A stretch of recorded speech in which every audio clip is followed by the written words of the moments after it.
So our topic today is kitchen use of essential oils, and we've had a series going on to speak about different uses of essential oils. And one of the conversations that we had earlier in the week was about using essential oils for breathing, to help us as we smell them, to make us want to breathe more deeply. And as we connected that to our Torah learning and Moshe Rabbeinu saying that when it was time to leave Mitzrayim, the people didn't believe him, they weren't ready to do it, they were katsar ruach.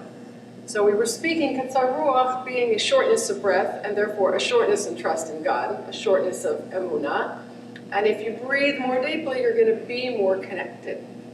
What we know about the essential oils being a tremendous gift that we have now in this generation that I seriously sometimes have just brought to tears of gratitude. Because these oils, and I'm speaking when I say these for today's conversation about the oils that we particularly use in cooking, they are antifungal, antibacterial, antiviral, anticatarrhal. Some of them are against diabetes. They can lower blood pressure. This has all been studied and proven. This isn't just hearsay, oh, try this and it may make you improvements in your condition. These things are scientifically studied. The doTERRA oils in particular are used by Johns Hopkins University and I believe Duke, but they are used in scientific studies in research. So for example, we know very, very well that oregano is antibacterial and antiviral, and melaleuca we don't tend to use in cooking because it doesn't taste very good. But the oils that I have lined up here for our cooking series are clove and cinnamon, which you probably know, coriander, cilantro, marjoram, cardamom, and rosemary. And I'd like to look a few of those up and just tell you some of the benefits in the different categories of the things they do. When we read about this, I have this wonderful large copy of the Essential Oils book, and then this smaller spiral bound, and I'd like to offer all of you to take a look at it. And I have these little booklets you can take with you, little how to use essential oils and the different types of oils that you can use in your home.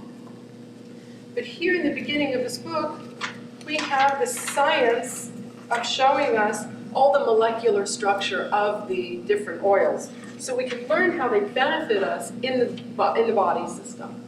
So I'm going to start here reading with basil. The common uses of basil are antimenorrhea, autism, bee and hornet stings, bites and stings, bronchitis, bruises, carpal tunnel, chronic fatigue, cramps, cuts, earaches, frozen shoulder, and on and on and on. Okay, I'm just going to skip to cardamom, which is good for coughs, headaches, inflammation, muscle aches, nausea, and respiratory ailments. Cassia is like a cinnamon, and I'll skip here to cinnamon, which is good against airborne bacteria, bacterial infections, bites and stings, bacteria. It helps with breathing, diabetes. Cinnamon, in fact, is known, many doctors will tell you, many perhaps on the alternative side, you'll see recommendations to chew on a cinnamon stick. Sometimes if you read the health column in some of the more popular magazines, easy home remedies, cinnamon is well known to help with diabetes. So if you can cook with a little bit of cinnamon, I like to use it in barley, or sometimes if I eat cottage cheese, I'll just take a couple of drops of cinnamon. I can just go on reading a little bit about it. Diverticulitis. Cinnamon is against fungal infections. It's a general tonic. It stimulates the immune system. It's against infections and low libido, mold. It's pancreas support, physical fatigue, pneumonia, typhoid, vaginal infection, vaginitis, and viral infections. It's good for warming the body. What? Cinnamon? Our old friend cinnamon, the spice we use on Havdalah, just plain cinnamon, really it has all those qualities.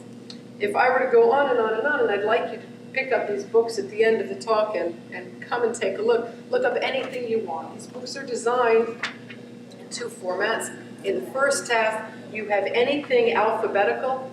So you have the arborvitae, and you have the basil, and the cardamom, and the cinnamon, and the cassia, frankincense. You have everything here alphabetical in the first part of the book.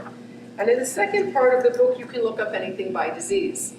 Acne, ADD, diverticulitis, cancer, fatigue, anxiety, anything you want to look up as a condition, skin conditions, anything, you'll find that here.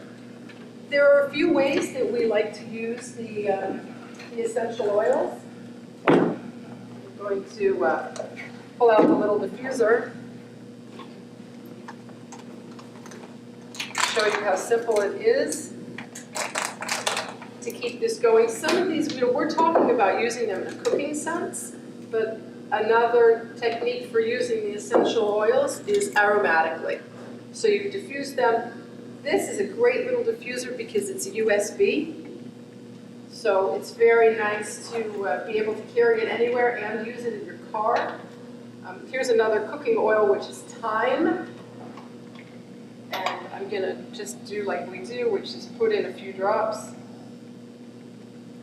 This is Citrus Bliss. Here, let me pass this around. And in just a couple of minutes, when I turn this on and I have a little battery pack, a little backup battery pack that I can take with me.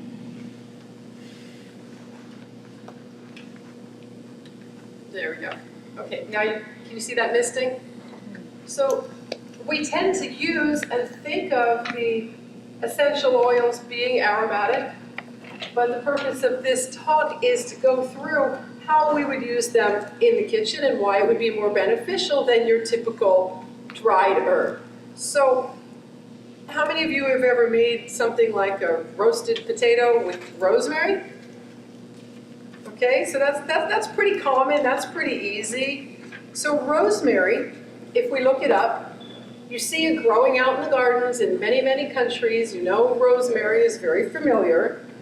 So the rosemary properties are analgesic, antibacterial, anti-cancer, anti-catarrhal, antifungal, anti-infectious, anti-inflammatory. No, I'm not kidding. I'm going on. Antioxidant and expectorant. Expectorant means it helps you pull up a cough. So if you want to smell the rosemary oil, let me let you pass that around. And it smells like a very strong rosemary. And what we suggest, what we learn from the learning, the reading, the buildup that we want to be finding for ourselves in the essential oils, is to use them at the end of your cooking if you want all these properties. If you want to have this goodness go into your body, don't cook with it throughout the whole oven or heating process. So you will potentially heat out the potential good in the essential oils, in their healing qualities. You'll still get the smell. By the way, this has no heat going on it. This is ultrasonic. So it's actually, it comes out very cool, and there's no danger like lighting a candle. And the candle diffusers, the old-fashioned ones, heat the essential oils to a degree that you may lose some of the benefits. You still have the smell, but as far as breathing in the benefits of this, you get that through the diffused oil. So the common uses of rosemary, I read to you what are the properties of it. What would be the difference between, in terms of like, if one of these oils helps with a headache, or what would be the difference between like taking Advil and doing this? So the question, just to repeat it, if you didn't, the question is about this versus an Advil. Or a different pill or a shot or some kind of a pill. So I think we all know with the Western medical allopathic model that when we have drugs going into our body, they're chemical, they're artificial, they're synthetic, and they're having side effects. For the use that we wanted, when we just use, for example, a peppermint oil, and we have another roll-on that's called past tense, it's just for tension. You can roll it on the back of your neck and roll it on the forehead, and that will take away headache. Also straight peppermint. The same way Advil will? Absolutely. There are many people who will take peppermint and dab it on the sides of their heads, and it has no side effects and only benefits. The oils are known to cross the blood-brain barrier. Now, if you know anything about medicine, Western medicine, what we call allopathic medicine, there are drugs that they wish would cross the blood-brain barrier because then they'd be effective, but they don't, and the oils do. And the science that has proven that over and over and over again in animal studies and in human studies is that the oils can pass the blood-brain barrier because they're natural. God made them. These are a gift to us. A little aside, if I could digress, also because some of the oils that were burned in the Beit HaMikdash, the oils that were used in the temple times by the priests. We have a paragraph that we read every day and also after Musaf on Shabbat, and it says the 11 oils that are in the Ketoret. And cinnamon is one of them. And as we read, it's antibacterial and antiviral, and it helps with anti-cancer, so many things. And the priests knew from God's word to use these to help the people, to help the breathing, to have these going into our body. And they were fighting infection.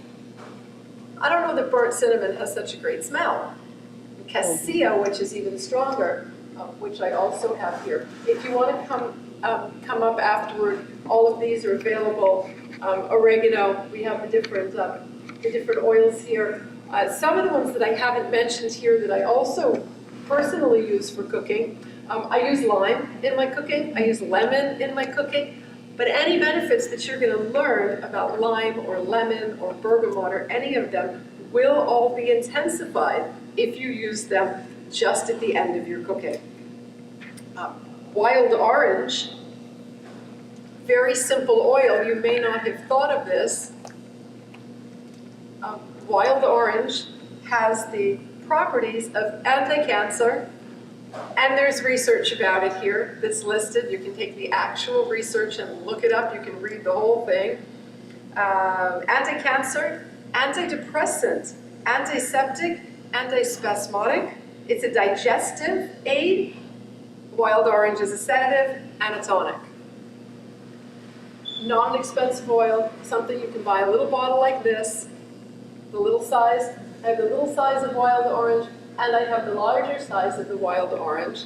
And you can just have that going in a diffuser. And if you think about that, or you can cook with it because it's a wonderful flavor, you can add it into your salads or something. Anti-cancer, antidepressant, antiseptic, antispasmodic, digestive aid, sedative, and tonic. Why would we not have this in our lives? Why not have this in your kitchen? Okay, because these things are beneficial to you. You may as well add cardamom. I'll take you down another path here. Cardamom, if you want to listen to this one, is antibacterial, anti-infectious, anti-inflammatory, antiseptic, antispasmodic, aphrodisiac, decongestant, diuretic, expectorant. It's a stomatic and a tonic for cardamom. So why not put a little cardamom in your rice? Why not put a little cardamom on your salad? It has a great smell. It's very simple. How many of you eat Indian food? Are you familiar with Indian food, rice that's cooked Indian? So if you smell this, this may remind you of Indian food. It does for me because they cook with a lot of cardamom. Have you heard of Ayurvedic medicine? Familiar with that term? Ayurvedic medicine comes out of India, and they really know their herbs. Americans were actually quite ignorant about herbal medicine. We're really, unfortunately, most Americans are very ignorant about the healing properties of foods. The Indian culture, from India, and they have their own food. You know, they cook a lot of lentils and rice, and they don't eat meat. But the way they flavor their foods is very specifically designed for the healing properties. They're very aware of body types, what they call dosha. There's a pitta, a vata, and a kapha type in Ayurvedic medicine. And they will specifically design foods. There are cookbooks in Ayurveda, and the cookbooks will say, for example, someone who is a pitta type, who is hot and fiery, who has a lot of energy, and should be using calming, cooling foods. Whereas we read about the cinnamon is warming. So for someone who's already very fiery, very hot, very active, don't want to be having warming foods, and coriander and marjoram and cinnamon all happen to be cooling, have cooling properties. So those can just be added to your foods. And they have the benefits, as we were reading, anti-cancer, antiviral, antibacterial, antifungal. Any of these that you're going to add to your health regimen just when you're eating anyway, will hugely benefit you. Oregano,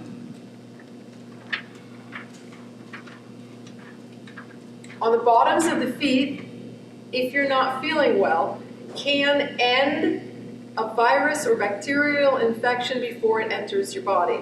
Oregano is extremely, extremely strong, and no one in this room would forgive me if I asked you to taste this, and it's really, really strong, even to smell it. But together, oregano, thyme, and melaleuca, either cooked or you can put it on the bottoms of your feet. The feet are the largest pores in the body, and if you put a drop on the bottom of your feet, watch this, you don't even have to touch it. Rub your feet together, just put a drop, like over by your big toe. Rub your feet together, the oils will go into your skin and they will end up in your bloodstream. And then you get the benefits. I'm going to read to you oregano, and again, I'm reading from the Modern Essentials in the larger copy, and I recommend to you, I invite you to get the smaller one. I'll have this available for sale for you or to look at after the talk. And there's also a smaller copy of this book, a little one. Let me read about oregano.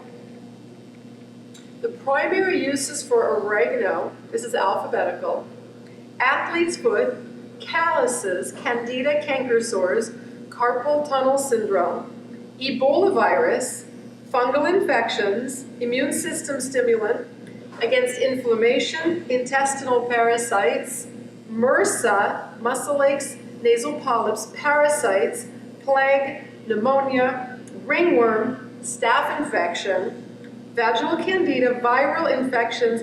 It's warming to the body. It's against warts and whooping cough. It affects the immune respiratory muscles and bones.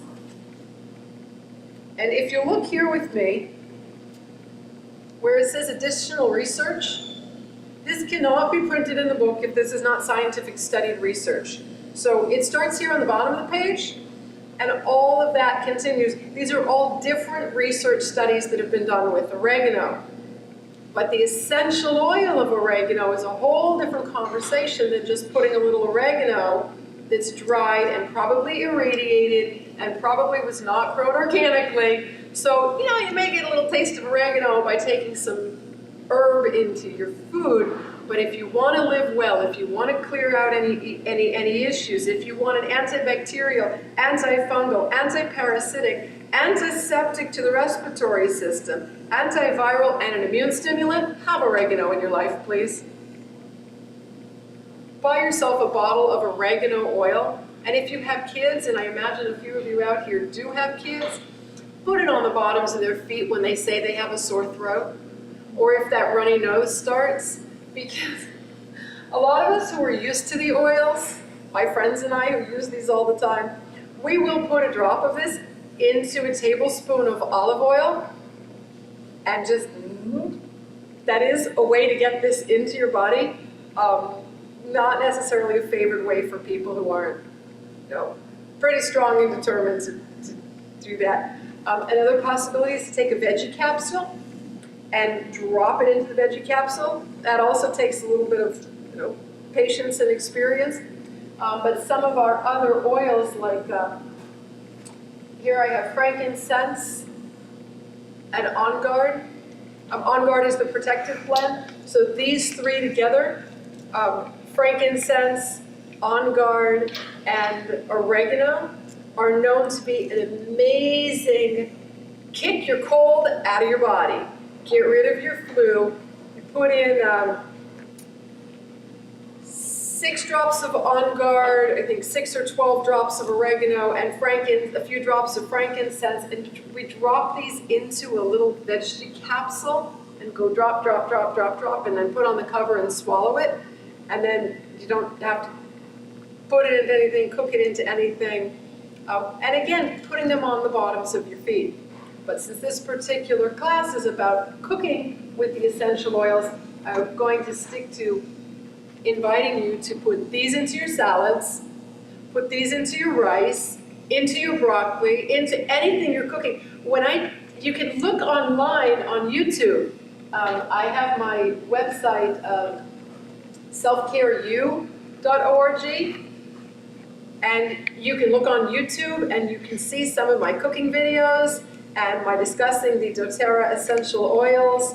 You can find those online, YouTube, or on my site, and you can learn how to cook with them. So I'll put them in the water, although it is heating them. I get a great flavor when I'm steaming vegetables, to put the oils, rosemary or cardamom or cilantro, directly into the water. I also scramble eggs. I think I have a video online of scrambling eggs, getting them almost finished, and then putting in a few drops of the oils, because I want the antibacterial, anti-cancer, antiviral, anti-catarrhal, and these other anti-parasitic, antifungal effects. I want those in my body. I want those in my body constantly. Do you want to wait until you're ill to then think, what am I going to do about it? These are pure prevention. Why not? Eat them, cook with them, use them, enjoy them, and benefit from them hugely, because we're beginning to learn. It's becoming more common. It's becoming more available to people to know this is available as a health protection. This is available to keep you well. In the active model of health prevention, it's a wellness model. It's a health and wellness model. We don't have a healthcare system in this world. We have a once you're broken down, go to a doctor who's going to give you a prescription for something or tell you you need some surgery. Keep yourself well. If you're already in some state of illness, get yourself well, and all of these oils can help you.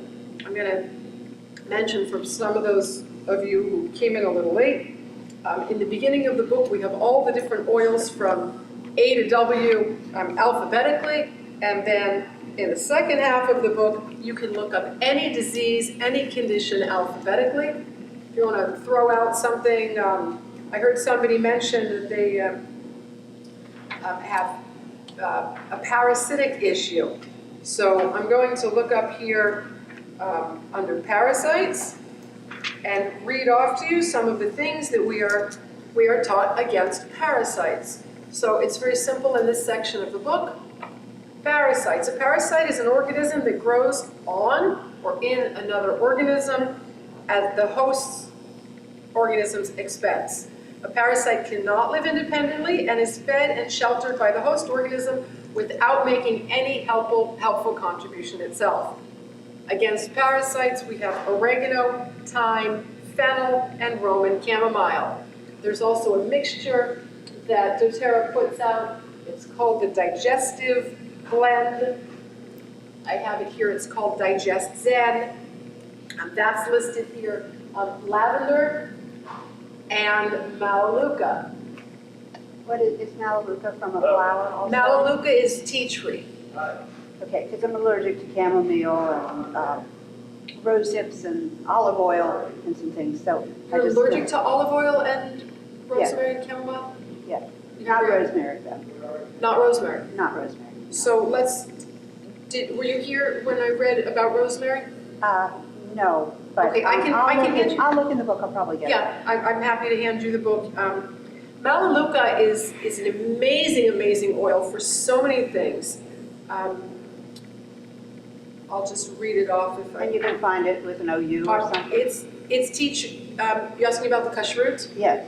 These are all kosher and they're all ingestible.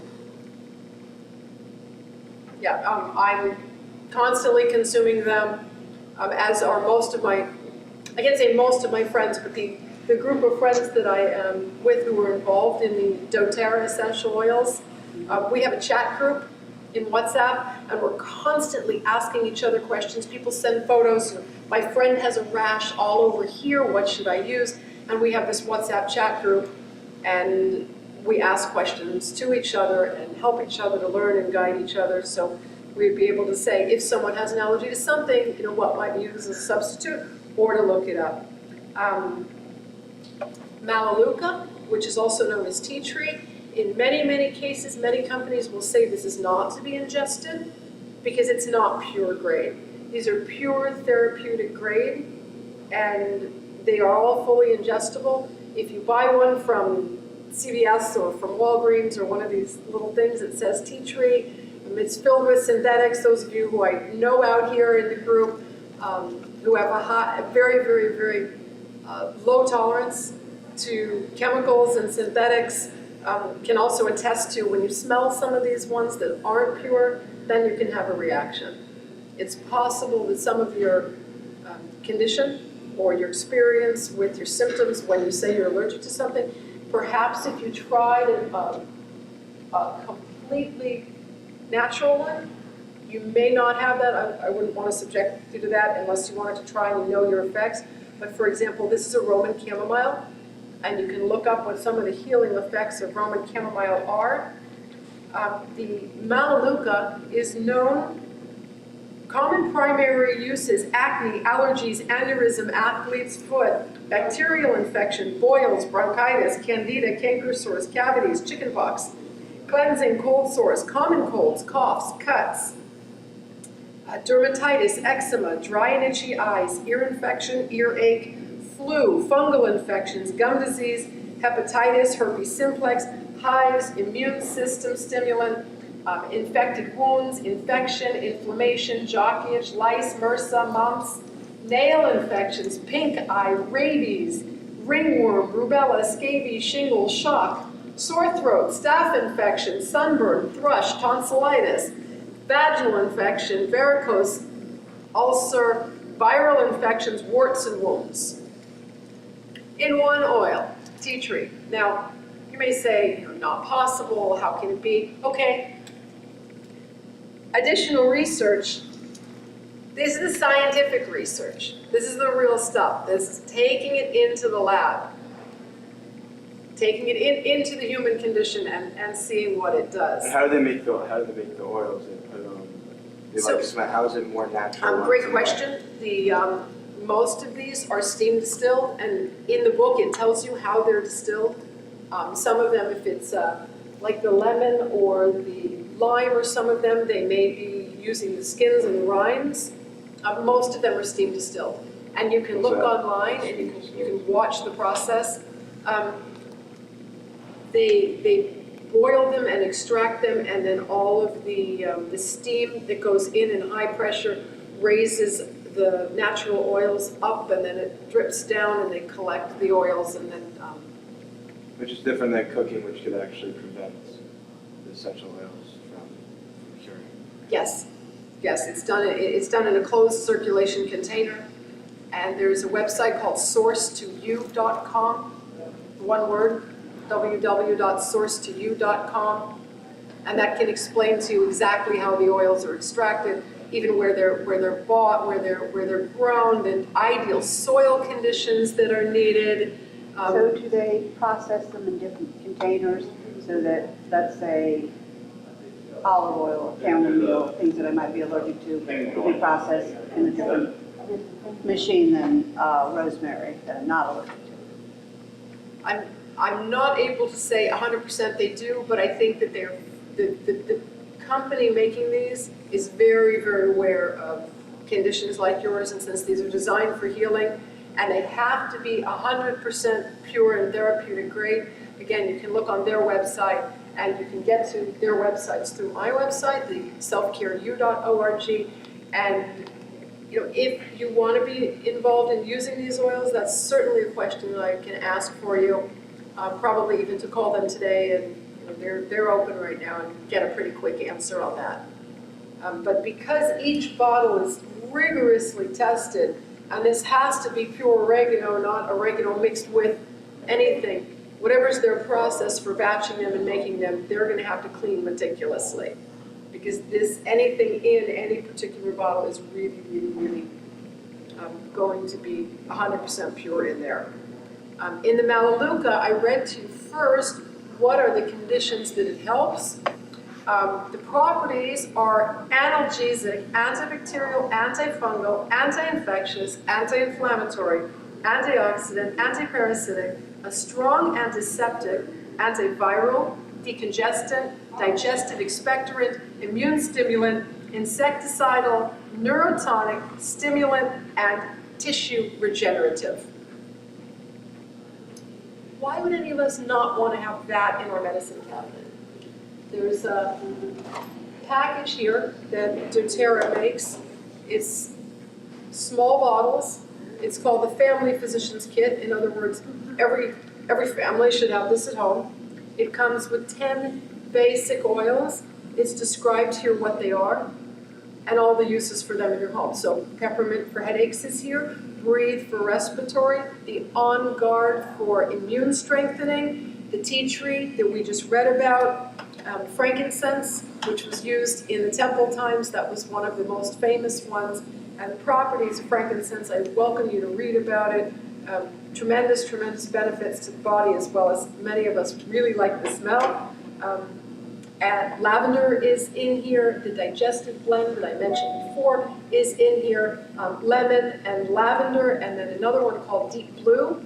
And Deep Blue is against pain. A number of people here have tried if they tell me, oh, I hurt over here, I've put the Deep Blue on them, and a few people have actually told me that immediately they feel better. I've sold a few of those and I have a few left because they work. Why would you want to take an Advil? Why would you want to take a pain pill or use something that also may be a pain rub, but it has synthetics, it may have artificial colors in it, it has side effects because it's soaking into your body through your skin, it's going into your muscles. I personally want to be all natural. And this just goes straight into your bloodstream. Yeah. Or in the case of the Deep Blue, it's also going into the muscles. And it's helping relieve the pain. Is the Melaleuca in the kit? Melaleuca is in this kit. There's also a larger version of this kit. Each of these, you can look at each of these, is 5 milliliters. They're the small ones. There's 80 drops in the bottle. I have another one set up out in the hall, and that's 250 drops per bottle, plus it comes with the diffuser. And what is the diffuser used for? Just like that, okay, Like in that. the air? Oh, I can turn on the lights there.